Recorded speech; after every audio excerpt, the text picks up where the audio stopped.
Manchas de óleo voltam a aparecer no litoral potiguar. Ministério Público recomenda que escolas não realizem provas durante o isolamento social. Domingo é dia do orgulho LGBT e conversamos com Felipe Coelho do coletivo Leilane Assunção sobre uma importante conquista da comunidade. Rodoviários suspendem greve para tentar negociação com empresas. Potiguares planejam viajar após pandemia. Hoje é sexta-feira, 26 de junho de 2020. O TVU Notícias está no ar.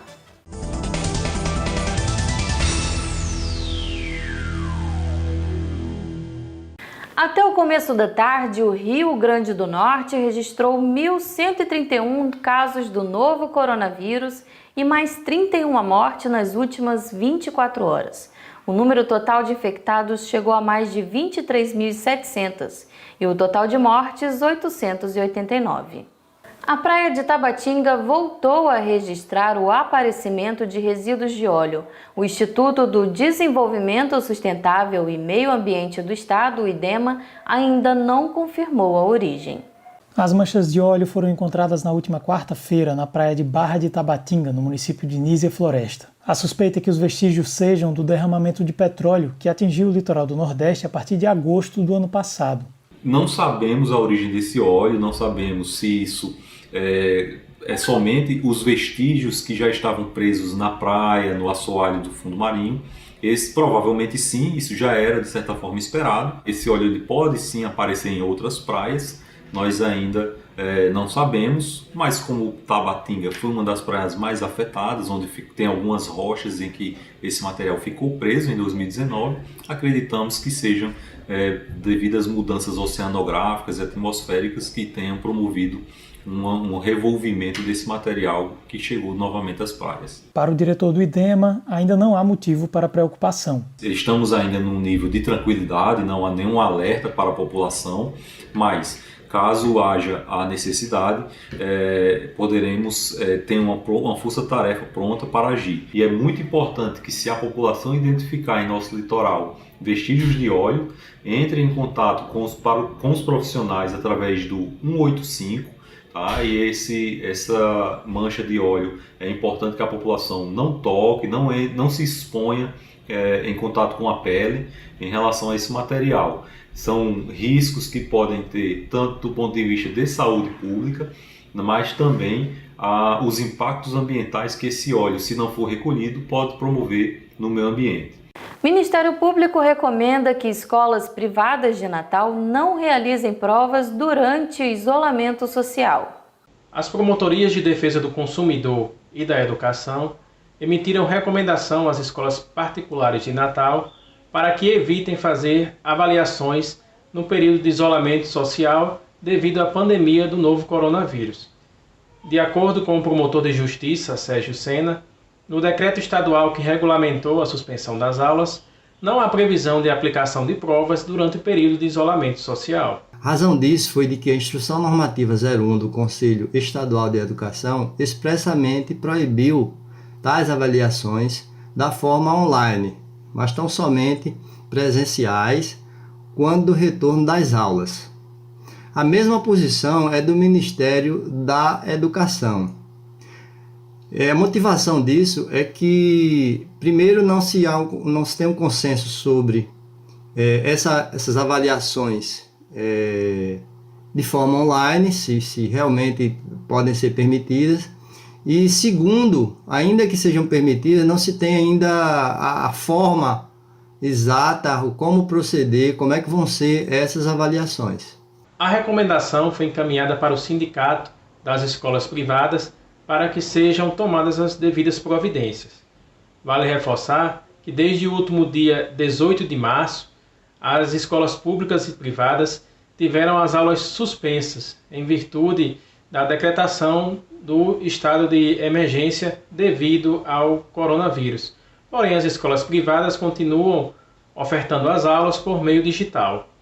O decreto de suspensão de aulas vale até o próximo dia 6 de julho e na próxima semana deverá ser reavaliado pelo governo do estado. Júlio Rocha para o TVU Notícias. Neste dia 28 é comemorado o Dia do Orgulho LGBT. A data desse ano traz consigo a vitória de uma batalha enfrentada há anos, que é a doação de sangue.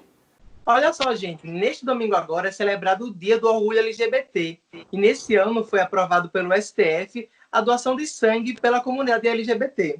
E para falar melhor sobre o assunto, estou agora com o Felipe Coelho, que ele faz parte do coletivo Leilane Assunção. Olá, Felipe. Olá, bom. Então, Felipe, foi uma grande vitória para a comunidade poder doar o sangue a partir de agora sem restrições, né? Sim, com certeza, é uma luta aí que já tem algum tempo, né? Aqui no estado, inclusive, a gente já teve sinalizações importantes há um tempo, né? Com a entrada de um processo por um homem que foi doar e teve esse seu direito, né, barrado, que ele ganhou em primeira instância essa possibilidade de doação, só que a gente já está aí há algum tempo lutando para que esse seja um direito extensivo a todas as pessoas LGBTs, né? E agora, com essa decisão da STF, eu acho que acaba sendo uma grande vitória de luta de muitos anos, né? Pelo combate à LGBTfobia institucional e tantos outros preconceitos que estão por aí. Certo.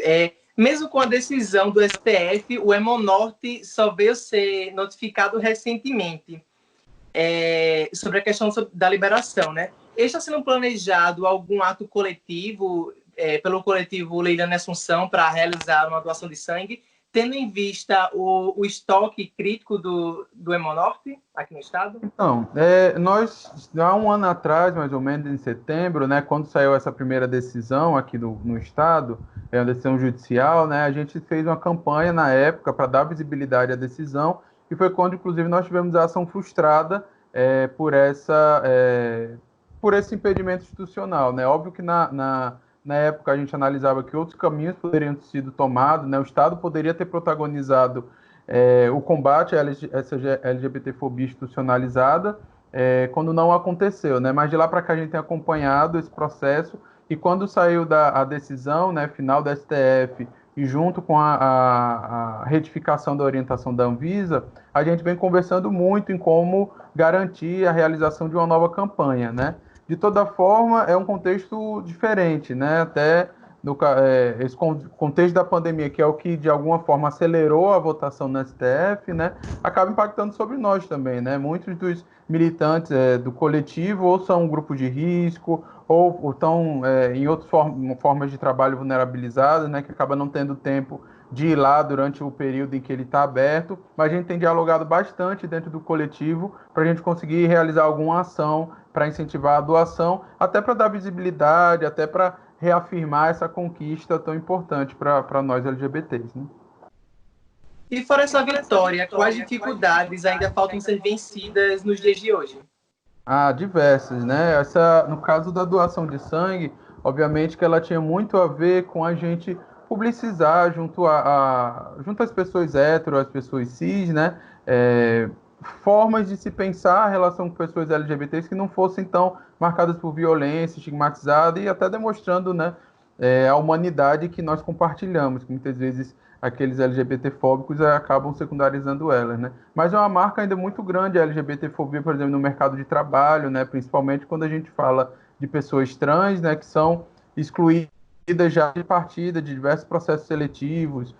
A gente tem também dentro dos ambientes familiares, né, muitas pessoas LGBTs que são expulsos de casa, inclusive antes da adultez, né, mesmo na sua adolescência, ali na juventude, enquanto o problema de moradia, que aparece ser um grande problema dentro da comunidade LGBT, apesar de não ser tão debatido, né, diversos são aqueles que têm que viver ou de alguma solidariedade de amigos ou de algum outro parente, ou então, muitas vezes até tendo que parar em situação de rua, né? Então também temos aí a questão de moradia. A atenção à saúde específica das pessoas LGBTs, né? Principalmente as mulheres lésbicas e bissexuais e também as transexuais, elas pontuam muito isso, né? De que muitas vezes os serviços de saúde, eles acabam não acolhendo, não orientando e não produzindo muitas vezes atendimentos que contemplem as especificidades, as particularidades, né, da saúde dessa população. E a gente tem diversos outros, né? A LGBTfobia acaba sendo um dos pilares que até sustentam diversas formas de violência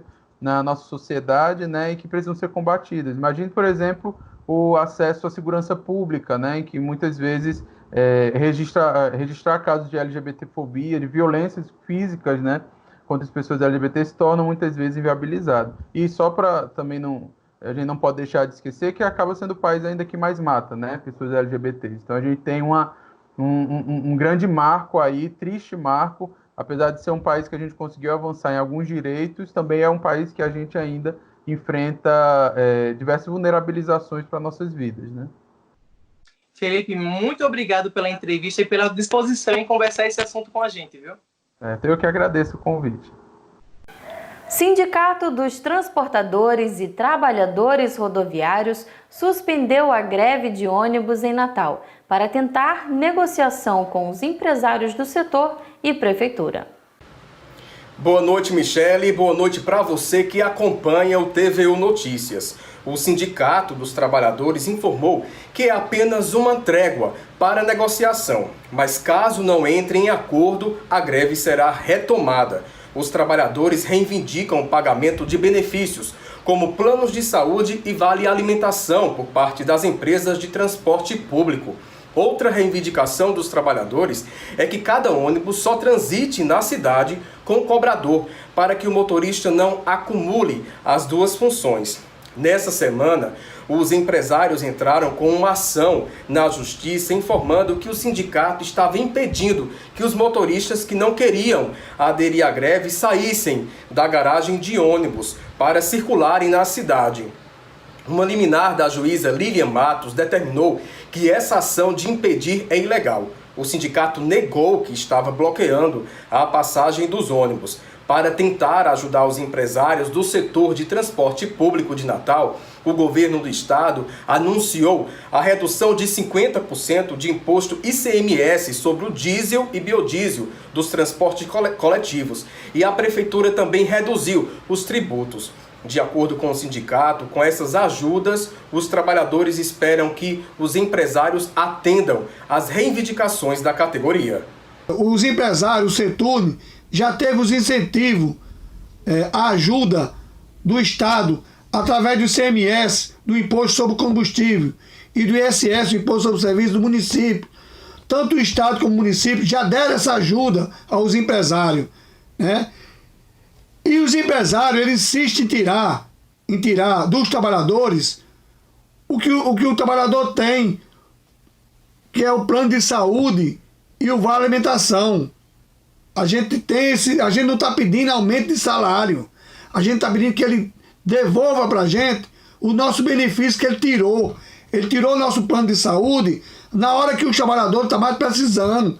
Porque assim como os enfermeiros, o pessoal da saúde é vulnerável à doença, à pandemia, os rodoviários também são. Caixa Econômica anuncia crédito da terceira parcela do auxílio emergencial e presidente Bolsonaro promete novos pagamentos.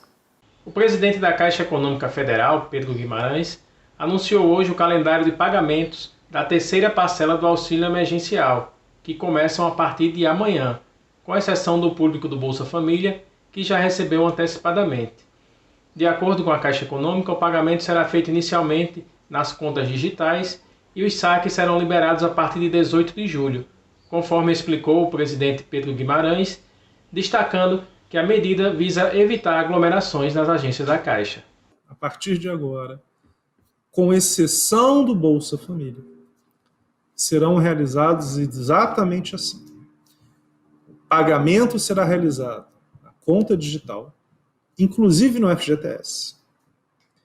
E, algumas semanas depois, a pessoa poderá realizar o saque ou realizar transferência da sua conta para outras contas. E qual é a resposta, o racional para isso? Minimizar aglomerações. Lembrando que nós temos o pagamento de 65 milhões de pessoas do auxílio emergencial por mês, mais 3 milhões e meio de pessoas do BEM, benefício de emprego, mais 60 milhões de pessoas do FGTS. O calendário de pagamentos foi dividido da seguinte forma. Neste sábado, 27 de junho, para os nascidos em janeiro e fevereiro. Na terça-feira, dia 30, os nascidos em março e abril. Na quarta-feira, dia 1º de julho, os nascidos em maio e junho. No dia 2, para os nascidos em julho e agosto. No dia 3, para os nascidos em setembro e outubro. E no dia 4, para os nascidos em novembro e dezembro.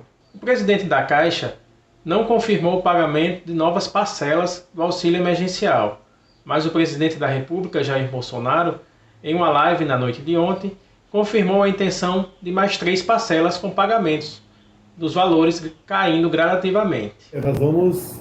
Não está definido, os números estão definidos ainda. Não estão definidos, mas o senhor já vai prorrogar por mais 2 meses, tá certo? Um auxílio emergencial que vai partir para uma adequação. Tá? Não é... Então serão, com toda certeza, R$ 1.200 em 3 parcelas. Basicamente deve ser dessa maneira, né? Deve ser, estamos estudando, R$ 500, 400 e R$ 300 que vão fazer então em 2 meses. É uma ideia muito boa, presidente, porque estávamos em 600, o auxílio. E à medida que a economia começa a se recuperar e começa a andar novamente, as pessoas então vão devagar se habituando, né? Era 600, cai para 500, 400, foi sua ideia. Então, o senhor deu uma ideia espetacular. É o pessoal do Bolsa Família, que ganha em média 200, quando passar para 500, está ganhando mais 1,5 Bolsa Família. Isso. Quando passar para 400, que vale 2 Bolsa Família. Quando passar para 300, uma Bolsa Família e meia. Isso. Tá certo? Então essa que é a ideia e é exatamente atender os desassistidos. Agora a economia, a gente espera que volte a funcionar. Com as aulas paralisadas, muitos estudantes estão com dificuldades para continuar com a preparação para o Exame Nacional do Ensino Médio, o Enem. Um grupo de estudantes da Universidade Federal do Rio Grande do Norte, a UFRN, decidiu dar uma ajuda para quem quer uma vaga no ensino superior. A proposta do projeto é oferecer suporte pedagógico nas áreas de redação e matemática aos estudantes das redes públicas de Natal e Parnamirim. A ideia surgiu em um grupo de alunos da UFRN e já conta com a participação de monitores até mesmo de outros estados. Eu me chamo Marcos, sou um dos organizadores do projeto Enem 2020, que é uma iniciativa que surgiu a partir de relatos de dificuldades enfrentadas por estudantes em razão da suspensão de aulas presenciais decorrente da pandemia de Covid. E nossa ideia, mais do que oferecer atendimento acadêmico, é conjugá-lo também com uma oferta emocional. É a partir de um atendimento de pessoas que já passaram também pelo exame ou que já passaram por situações similares, mostrar aos estudantes que sim, as dificuldades são enormes, mas que eles não estão sozinhos e que podem contar conosco para atingir o sonho de alcançar o ensino superior. O atendimento será feito de forma online e individual pelo WhatsApp. As inscrições para os monitores seguem até amanhã. Para os estudantes, o prazo é um pouco maior. A você que é estudante, concluinte do ensino médio da rede pública estadual de Natal ou Parnamirim, ou que também já tenha concluído o ensino médio no ano de 2018 ou no ano de 2019 em um colégio público de Natal ou Parnamirim, para ter acesso à nossa monitoria, que é uma monitoria inteiramente gratuita e prestada por WhatsApp, que até então foi vista por nós como uma oferta padrão dos pacotes de dados móveis para aqueles que não têm acesso à internet Wi-Fi. E aí, para ficar bem atento aos prazos, no caso de monitores, as inscrições estão abertas até amanhã, sábado, meio-dia, enquanto para os estudantes interessados, as inscrições seguem abertas até o dia 1º de julho. E aí, para mais informações, a gente sugere que consultem o nosso perfil do Instagram, projeto.enem.2020, e aí vocês vão ter acesso ao regulamento completo. Pesquisa aponta que quase 75% dos potiguares pretendem viajar após o período de pandemia. O Observatório do Turismo do Rio Grande do Norte, formado por universidades e entidades do setor, divulgou o resultado da pesquisa de intenção de viagem dos potiguares após o período da pandemia do Covid-19. E o resultado apontou que quase 75% dos norte-riograndenses pretendem fazer alguma viagem após o período de isolamento social. O coordenador do Observatório, professor Sidicley Allegrini, destacou quais devem ser os destinos procurados pelos viajantes após a pandemia. Desde 2017 estamos realizando uma série de pesquisas no contexto turístico. A última que lançamos foi a realizada entre os dias 26 de maio a 6 de junho de 2020, onde a mesma traçou a intenção de viagem dos turistas potiguares no pós-Covid-19. Com essa pesquisa, verificamos alguns dados importantes, tais como 74,8% dos turistas potiguares pretendem viajar no pós-Covid-19. Verificamos ainda que os destinos domésticos serão os mais procurados, com 28,9%.